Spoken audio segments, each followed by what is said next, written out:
mga kuloy. Ako lang i-share sa inyo yung ngayon lang lumakas ng sobra dito sa amin ng snow, kaya ayun, video agad.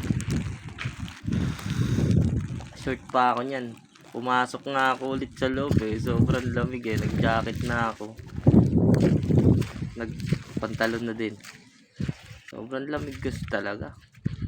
First time ko lang maka-experience ng ganito kakapal na, kasi mahina lang naman yung snow dito sa amin. Kaya pag may mga ganito kalakas na snow, lalabas agad ako. Matik yan. Ano, kita mo yan? Namumuti na siya. Ayun yung ano nila, farm nila.